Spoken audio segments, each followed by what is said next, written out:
the book and this paper at the same time, which was going to hit the floor first? You probably heard of the Galileo experiment when they drop a large ball and a small ball and say which one's going to hit the ground first, and of course we all know that they hit at the same time. But which is going to hit first in this case? Pretty simple question, right?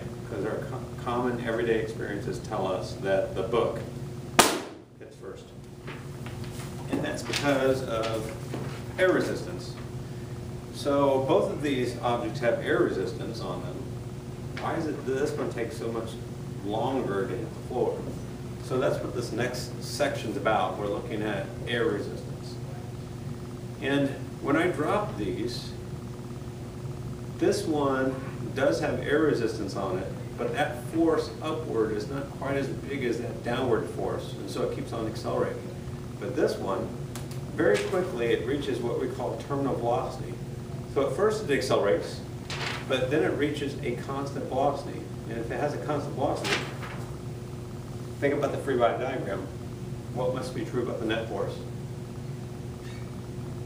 0. And it does have weight, so there must be a force upward. The air resistance must be equal to that weight force.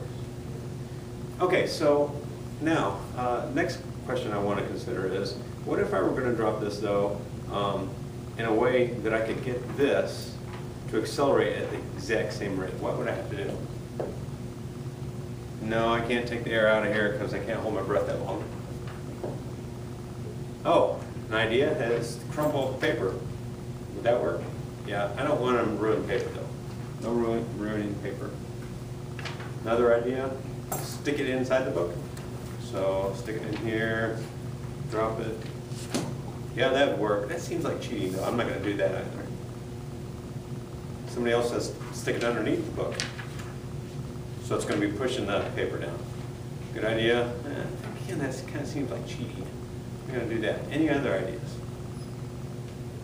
No, I'm not putting it in a paper airplane or anything like that.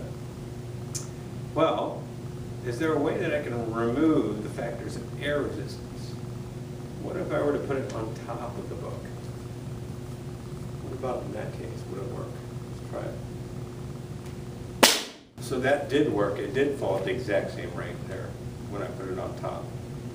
Okay, so what I want to do is I want to figure out what are the factors that affect the rate at which this falls.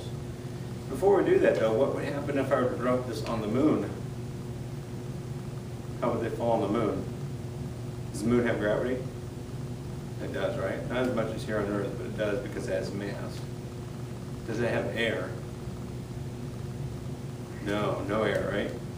So what do you think the rate would be on the moon of the fall? How would they fall compared to one another? Okay, that's what the video is that I'm going to have you watch next.